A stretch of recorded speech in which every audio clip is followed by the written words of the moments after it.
Hi, I'm Marty Nemko. This is Politics Without Journalism by Matt Welch. It's from the January 2025 issue of Reason magazine. It's a long essay, so I'm reading the half of it roughly that I found most interesting. Journalists increasingly view their vocational role in the political arena as instrumental, that is, trying to affect decisions, rather than adversarial, that is, asking hard questions to both sides. How does their work affect the electoral bottom line? Well, Stephanie Ruhle had a sit-down with Kamala Harris, and this illustrates the artistic limits of that approach. Quote, to call the interview with MSNBC, quote, a softball, snarked the New York Sun's Dean Karayanis, would be, quote, an injustice to the game. The 25-minute exchange better resembled T-ball with such participation trophy setups as, can we trust you, Kamala? And Trump said he'll be a protector of women if elected. Can you respond to that? If we trust little or nothing because we can't tell the snake from the facts, quote, warned Stephen Brill in his 2024 book, The Death of Truth, everything breaks down. We cannot have a democracy. Ultimately, we cannot expect a civil society, end quote.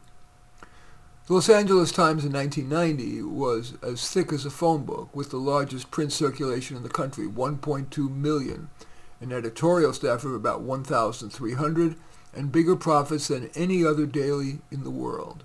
But by 2024, the paper was down to a few dozen, frequently ad-free pages, with a print circulation of just 118,000 and new staff of just 385, and a balance sheet bleeding $30 to $40 million a year. Political Magazine ran a fascinating study of the journalism workforce today, comparing the Bureau of Labor Statistics media employment members with census data and voting patterns. Authors Jack Schafer and Tucker Doherty unearthed results that to them, quote, read like a revelation. Namely, quote, the national media really does work in a bubble, something that wasn't true as recently as 2008, and the bubble is going more extreme. Concentrated heavily along the coasts, the bubble is both geographic and political. If you're a working journalist, odds aren't just that you work in a pro-Hillary Clinton county. Odds are you reside in one of the nation's most pro-Clinton counties. The average 25-year-old journalist was no longer a cub reporter covering and being accountable to the local community that he or she lived among, but rather a graduate school grad lobbing insults at distant political figures from the relative safety of Brooklyn. As the nation itself was sorting geographically by politics and retreating at measurable rates from community institutions such as church, Little League, and social clubs, journalism was refocusing on national and especially presidential politics from the vantage point of the bluest neighborhoods in the bluest cities. This reorientation has accelerated the industry's pre-existing political trajectory. The American Journalist Survey, conducted decennially, has tracked, among other things, the partisan self-identification of reporters since 1971. In 2002, the ratio of Democrats to Republicans among those surveyed was just 2-1, with the rest being independent or other. In 2013, it was 4-1. By 2022, a whopping 11-1. Media are hurtling toward where academia has long been, a knowledge-creating section of purportedly nonpartisan civil society, where conservatives are nonetheless an endangered species, period. The new generation of journalists entering the workforce during the age of Trump has been at the vanguard of some of the profession's most head-snapping changes. An increase in unionization after decades of decline, the creation of departments dedicated to diversity, equity, and inclusion, out-loud opposition both to platforming people with, quote, unacceptable views, and to both-sidism.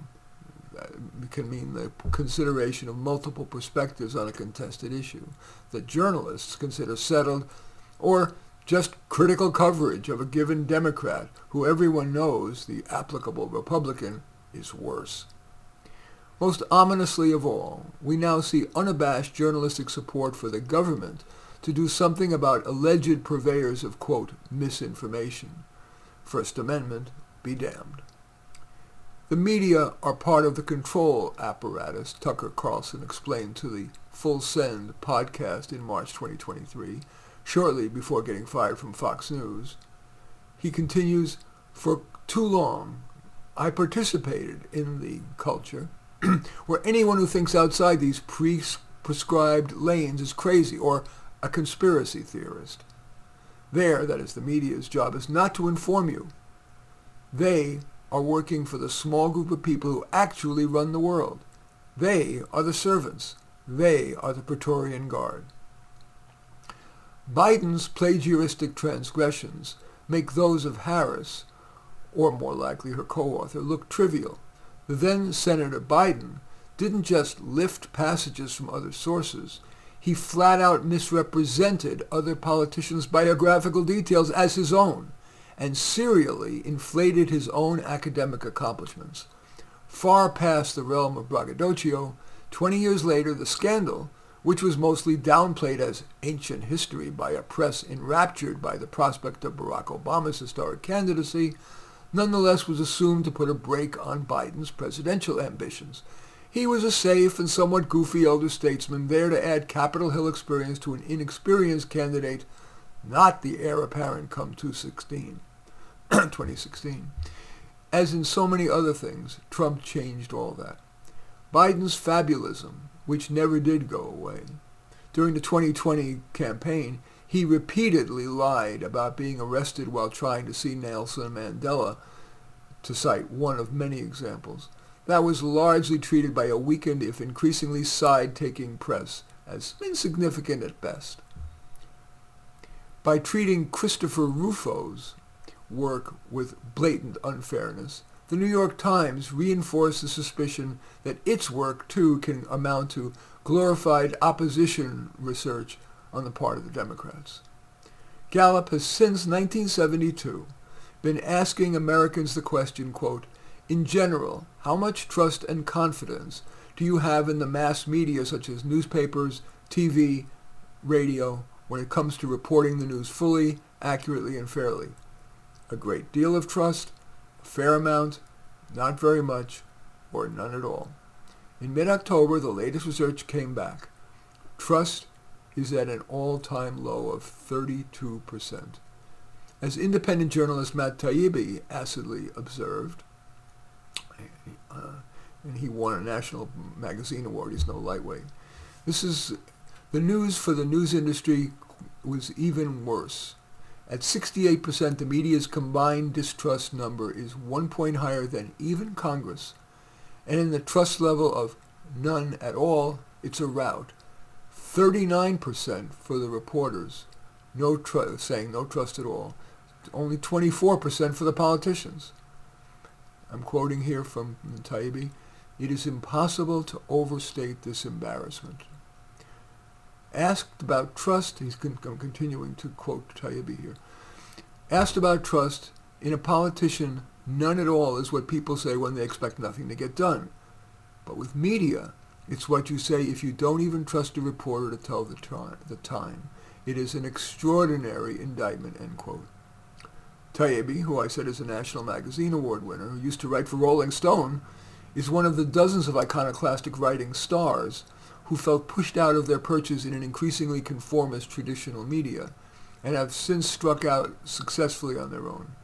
His December 22 Twitter file set of stories, uncovered after new owner Elon Musk gave Taibbi, Barry Weiss, former New York Times reporter who quit because of the bias, and other independent journalists, gave them access to internal documents at the company, at Twitter, and they uncovered an elaborate multidisciplinary system of government pressure on social media to censor individuals deemed to be spreading, quote, misinformation about COVID, January 6th, and other controversies.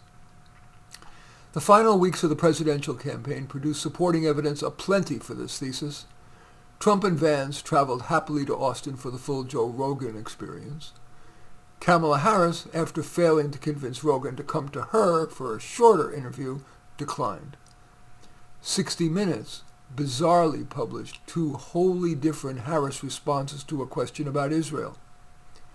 The Washington Post, Los Angeles Times, and USA Today decided last minute to not make presidential endorsements, triggering journalistic outrage about, quote, anticipatory obedience to the incoming authoritarian Trump, and when Trump won decisively, a New York Times subheading warned that, quote, America stands on the precipice of an authoritarian style of government never before seen in its 248-year history, end quote. If legacy media continues abandoning the field of trustworthy verification, there will be more room for green shoots to spring up, but only if consumers demand it. In any event, that is called Politics Without Journalism from the upcoming January 2025 issue of Reason magazine by Matt Welch. This was roughly half of it, I think the most interesting half of that long essay. In any event, I do welcome your thumbs up and accept your thumbs down. I always look forward to your comments and especially like it if you hit the share button below. Share on your social media so my efforts can have broader impact. And I am flattered if you choose to subscribe to my channel, and certainly would welcome your taking a look at any of my 34 books. Perhaps most relevant to this is A Dose of Reality. But all 34 are on Amazon. Anyway, I do thank you for watching. I am Marty Nemko.